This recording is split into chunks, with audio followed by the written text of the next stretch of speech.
Good morning, everybody. Today I am going to show you how to make what we call bucket bread. It is actually a recipe that we took off of Brad at Big Family Homestead, who was awesome. So thank you, Brad, and your beautiful wife, because one of the big things about homesteading for us was making sure that we were saving money. So I'm staying home now. I am no longer working. And in order for me to be able to take care of my beautiful babies, I have to be able to afford to eat and to live here. So we were looking for ways to cut back on our money, and bread is a big factor. So I'm always willing to do something homesteading, but my angle is that I want it also to be effective as far as our budget goes so that I can save more money. So we've just changed the recipe a little bit from their artisan bread recipe, no sugar artisan bread, and have changed it over to what we call bucket bread. So that's what I'm going to show you how to do today after I make myself a cup of coffee, and hopefully the little ones won't wake up before we do.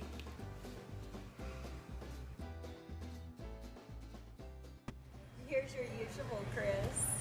Thank you. Okay. So here we have out everything we need. I have a spatula, some salt, fast rise yeast, a tablespoon, water. You want to heat up your water so that it's just warm enough to where it's uncomfortable a little bit for your finger, but not too hot. You don't want to burn your yeast. I have my bucket. It's a pretty good sized bucket.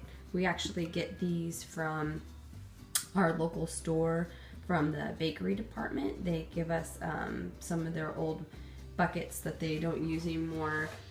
This was icing, I think, that was in this bucket, and we got them free from there. So there's a tip. You can always ask your local grocery store if they'll give you their bakery buckets when they're done with them. And then I also have out my flour.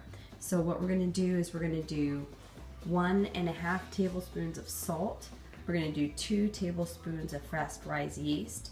We're going to use 4 cups of water, 1 big bucket, and 8.5 all-purpose flour.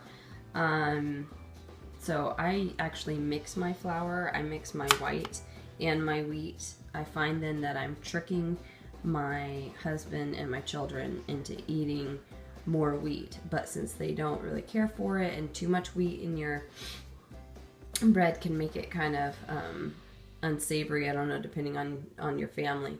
So what I do is I cut it about half and half.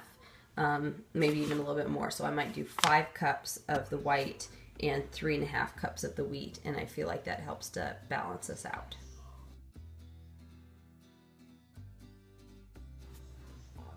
Okay, so I put my 2 tablespoons of yeast in, and now I'm going to do my 1.5 tablespoons of salt into my bucket. So just fill it up, put it in. And then I'm going to pour in my water.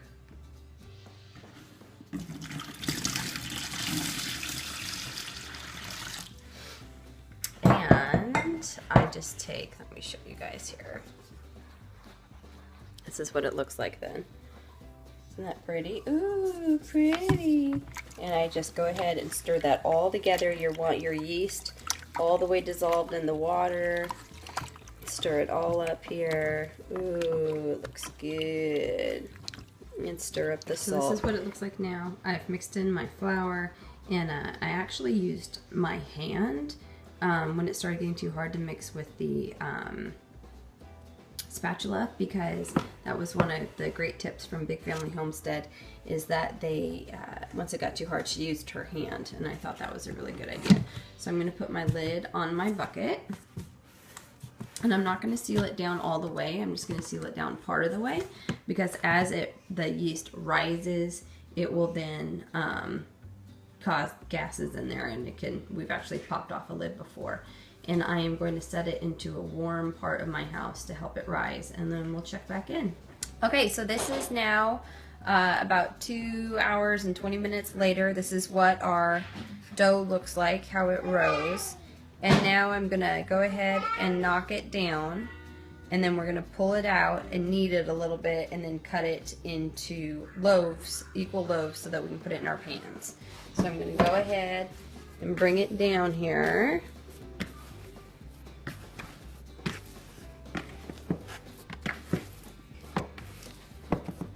That's good. And I'm gonna pull it out and I'm gonna put it on my board. So I have some flour here on my board, and I'm just going to spread the flour out a little bit more so it's all over my board. And I'm gonna pull out my dough.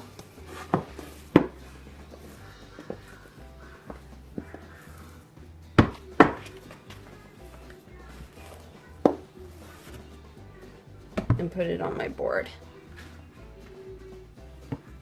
I like to try to get every little bit. That's what it looks like. Got it out.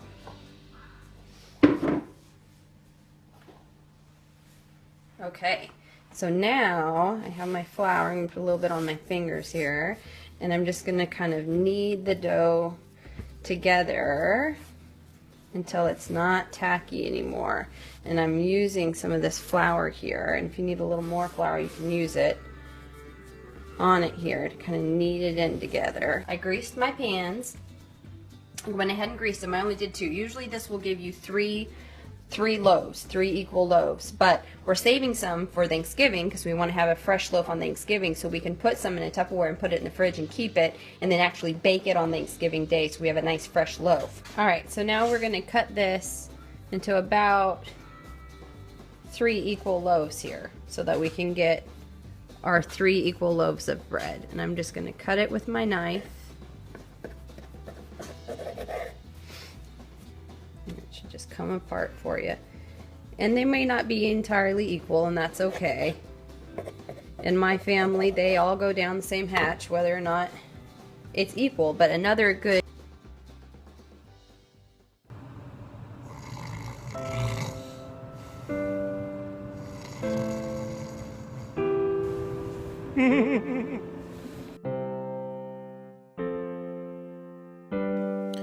Alright, I'm going to finish this little deal up. What you guys are going to want to do now at this point is take those little sections of the dough, put them into the individual bread pans, and then you're going to want to put those in a warm place for 30 minutes with a damp cloth over top of them. And what that is going to do is it's going to rise a little bit more in the pan. After that, you're going to put them in your oven, set at 350 for 45 minutes with a little bowl of ceramic bowl or of water, a little pan of water in there, and you're going to bake it for 45 minutes at 350 degrees. And when it's done, let me tell you something, Hoss.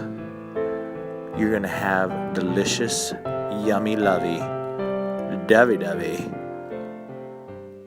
what I like to call bucket bread. Good job, Kelly. I love you, babe. Enjoy, everybody. Subscribe. Please.